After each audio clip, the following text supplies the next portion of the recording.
de Alioune Dieng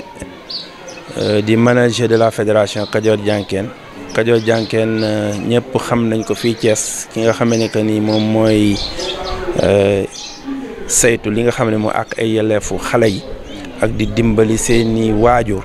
pour ñu am koom gu ñu mën a defee li nga xam ne que ni mooy wàllu ak ay yelleefu xale yi ak éducation santé ci li nga xam ne que moo bépp xale. Kajoor Jànkeen nag defe naa Thiès ñëpp xam nañ ko mu yor lu tollook lu ëpp 6000 enfants jëm 7000 di leen suivre ci seen santé seen éducation ànd ci ak partenaire bi ñuy wax ci Alphen waaye tey li ñuy daje fii mooy dañuy def restitution maanaam li ñuy xelli maanaam ci wàllu protection parce que xam nañ ni ci jamono yu mujj yëpp li ci gën a taxaw ci mbiru gone yi mooy ak yelleefu xale yi ak nan la ñuy aaree xale yi ndax xam nañu li fi xew lépp ci jamono yu mujj yi ci wàllu xale yi ba nga xamee ni que ni dañu defoon li ñuy waxoon maanaam benn saytu ci wàllu lépp luy abus lépp luy négligence mais lépp aussi li nga xam ne mooy exploitation ci wàllu li nga xam ne moom mooy xale yi moo tax biñ ci defee ay enquête ànd ci ñi nga xamee ne que ni ñoom ñooy suñu partenaire ñu def ay enquête ci terrain yi bi ñu defee enquête yi ci terrain yi ñu xam gox bu ci ne nañ fa dem laajte def ay enquête xool li nga xamee ni que ni xale yi am nañ ko ci wàllu jafe-jafe ak prise en charge ci xale yi ñu def échantillon mu tombé woon ci commune est ñu defoon ko depuis daaw tey nag la ñu ànd ak préfet ak sous préfet bi nga xam ne moo fi ne ñu def ak lépp luy chef de service ak lépp li nga xam ne que ni aussi moom mooy jeune ci pàcc bu ne ñu woo leen pour def restitution boobu lan lañ ci trouvé yàlla dogal ci ñëpp ñi nga xam ne que ni defoon nañu enquête boobu muy jeune ak muy li nga xam ne moom mooy santé mooy waa éducation biir école yeeg ak suñu yaay yi suñu maam yi nan la ñu mën a génneel ñu li nga xam ne mooy jafe-jafe xale yi bi ñu ko defee ñu ne tey ne nañ leen woowaat woo ci gox bu ne naam restitution yi dina démarrer au niveau communautaire mais ñi nga xam ne ñoom ñooy yor ndombal tànk yi tey ñu wax leen ni jafe-jafe yii lañ fi am loolu moo ñu fi réunir tey ñu war ko def ci ñaari fan bu ñu partager résultats yi nag aussi dinañ def ay discussion de groupe def ay travaux de groupe pour ñu mën a xel document ba nga xam ne mooy wane ni jafe-jafe yii kell am na waaye nag daf jafe-jafe yi bu ñu koy wax rek c'est pour am ay solution kon solution yooyu nga xam ne mooy saafara yooyu moom la ñu bëgg ne lii buñ ko tegee wala pàcc bii wala ci anam bii suñ ko tegee dina dem ba nga xam ne dinañu respecter li ñuy àq ak yelleef xale yi parce que bu ñu waxee àq ak yelleef xale yi rek mooy dimbali xale yi pour que ñoom bu subaa ñu mën a li nga xam ne mooy am kaaraange bu ñuy jàngi ci biir kër gi ak nan la ñu mën a développer wu maanaam ba mën ëllëg ñoom ñu taxawaay bi ñu war a taxaw te ñi ko jëmalee la plupart mooy ñi nga xam ne seen i waajur seen loxo jotul seen ginnaaw mais ñi nga xam ne que ni aussi ñun xam nañ ni bépp ñi ñuy dimbali mooy xale yi nga xam ne seen i waajur seen loxo jotul seen ginnaaw ñu di leen accompagner ci santé accompagner leen ci li nga xam ne que ni moom mooy éducation accompagner leen aussi ci li nga xam ne tey ñëpp ñi bailleur ak ñëpp ñi nga xam ne que ni ñooy activé ci wàllu ndimbal war nañu xam ni problème xale moom tey ji ci dëkk bi posé wu na ci Sénégal loolu daal mooy la ñu fi réunir ma bañ a guddal pour wax ni sama partenaires yi aussi am na ci ñoo xam ne dinañ fi ñëw daal di wax li nga xam ne que ni moom carrément li tax ñu accompagner ñu foofu parce que foofu la ñu dul baaraam may terminer nag par def appel pour gën a ñaax li nga xam ne que mooy waajur yi xale kii ci njëkk mooy waajur moo tax ñun xam nañ ni porte d'entrée xale waajur rek la mën a doon kon bala ñuy xaar gouvernement wala ñuy xaar ONG wala ñuy xaar keneen di directeur école nañ ko commencé ci li nga xam ne mooy xale yi parce que nag ñiy yóbbu seen i doom école même bu ñu xoolee pays développé ku yóbbu sa doom di nga ko yóbbu bu heure ba jotee di nga ñëwaat téye ko waaye naam li ci gën a doy waar mooy dañuy jël xale yi rek daal di leen yebal ci li nga xam ne que ni mooy bu ñuy jàngi toppatoo wuñu attention bu ñu wàccee xamuñu ban heure la ñuy ñëw waaye nag nañu xam ni ki njëkk ci xale yi daal mooy waajur yi man loolu laa bëggoon ñu xam ko ñu ñëw nag ànd ceeg ñun ak acteur bu mu munti doon fii ci commune ibbil nañu ñëpp suñuy buntu pour ñu jàpp ci luñ ci mën ndax yàlla dimbali ñu ba ak xale yooyu aar la muy ci religion bu mu ne muy aussi ci képp koo xam ne yor nga association ibbil nañu say buntu pour loolu laa bëggoon daal jàll ci la. ñu génnee ni saafara yi lii la. waaw lan mooy doon wàllu Kajoor Diankène pour doxal. très bien waaw kay saafara yi buñ ko tënkee tey ba xam ni lii daal mooy saafara yi ñun dinañu am plan d'action maanaam plan d'action mooy li nga laaj ni fan la ñu jëm fa ñuy jëm nag mooy wàcc ci terrain bi waxtaan ak communauté yi ku ci nekk pàcc bi nga ci war a doxal ñu daal di koy doxal léegi nag dinañu permettre ñu def ay comité de protection ak ay comité yi nga xam ne que mooy locaux comité de village comité de protection parce que xam nañ ne état bi ñun la jox bourse yi dina yombal commune bu ne ak gox goxaan bu ne ak quartier bu ne ak li nga xam ne que mooy village bu ne dinañ fa def dem teg fa benn comité de protection la comité bi day composé ci ñi nga xam ne que ni moom mooy jeunes yi comité ci président yi chef de quartier yi président association yi ci ñi nga xam ne mooy district sanitaire yi ak li nga xam ne que ni moom mooy SR jeunes yi ñooñu ñëpp bu ñu leen groupelee ba teg comité bi dina tax lépp loo xam ne am na problème ci gox ba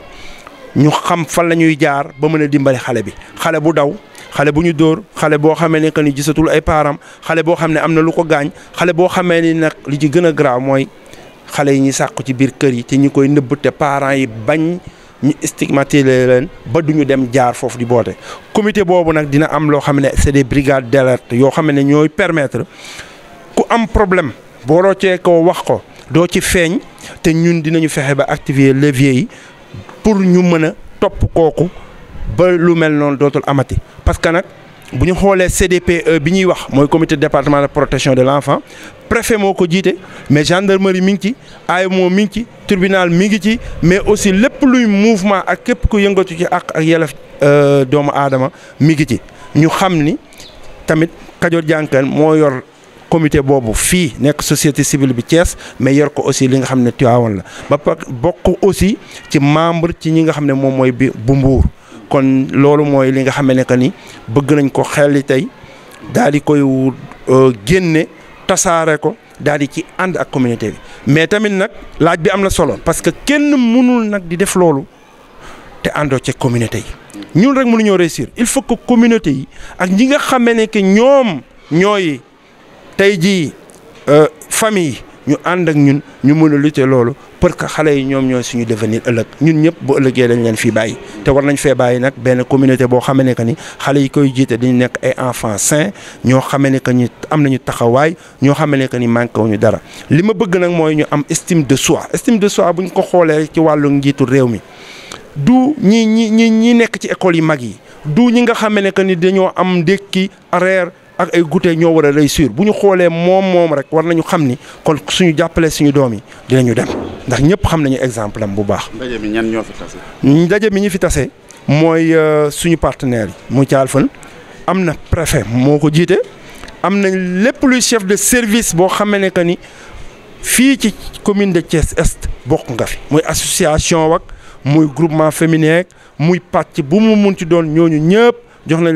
préfet jox na leen convocation ñi ngi ci biir salle bi pour déglu ak partager ñun résultats yoo xam ne que nag bañ ko enquêté léegi génn na naam loo xam ne que waa communauté bi ñoo ko génne famille yi ñoo ko génne groupement yi ñoo ko génne jeunes yi ñoo ko génne mais xale yi aussi laaj nañ leen ñu wax seen i métit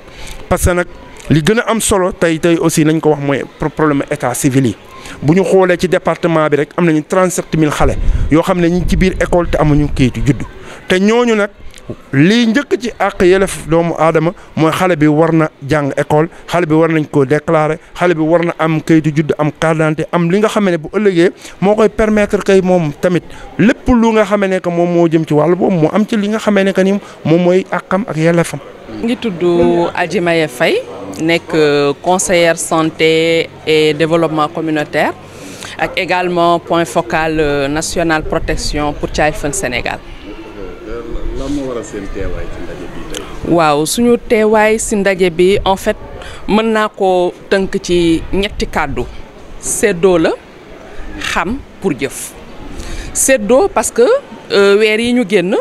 dañu defoon benn gëstu boo xam ne dañu doon xool ci askan wi nga xam ne Child Fund mu nga fa ak ses partenaires locaux ñu xool yan jafe-jafe moo ci am ci wàllu protection boo gëstoo dina jaadu nga ñëwaat fa nga defoon gëstu ba nga séddoo ko ak ñoom waaye boo ñëwee di séddoo da ngay séddoo pour ñoom ñu mën a comprendre pour ñoom ñu mën a xam pour que ñoom également ñu mën a jëf looloo tax ci ñaari fan yi bu ñu séddoo ak ñoom les résultats dañu koy càmbar xool jafe-jafe yi yan jafe-jafe la càmbar xool yooyu jafe-jafe lan moo tax ba tey ñu di ko fi seetlu càmbar tamit jafe-jafe yooyu nan la ñuy mën a def ba saafara ko nan la ñuy mën a def ba saafara ko nag kon dafay laaj mu am benn plan d'action boo xam ne commune bi moom moo koy commune bi moo koy bind moom moo koy jëf lépp nag fédération bi ak également Child Fund jàppale ko ci doxalin bi. ginnaaw bu ngeen kii ba gëstu ba gis ba pare lan mooy doon seen cër ci doxal pour saafara yi. waaw suñu cër mooy gunge la parce que comme ni ngeen ko xamee Child Fund moom daf fi am ay partenaires locaux wam mu am nag pour gunge leen ci ñaari aspect muy technique maanaam ci jëf bi waaye tamit muy ci ni ñu koy jëfe maanaam ci wàllu koom-koom ressources financières donc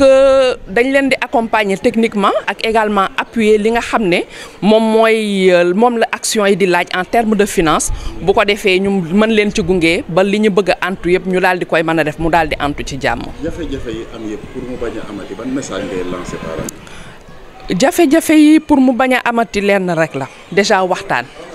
pour man c'est la communication à la base ça veut dire communication ci biir kër yi. waaye tamit ça veut dire communication ci biir askan bi parce que tey bu ñu duggee ci salle bi dinañ fa gis ay autorités administratives dinañ fa gis ay autorités locales yu mel ni ñoom imam ñoom délégué de quartier ay chef de service ñooñu ñëpp dafay laaj pour que ñuy toog di waxtaan li nga xam ne moo fi am comme jafe-jafe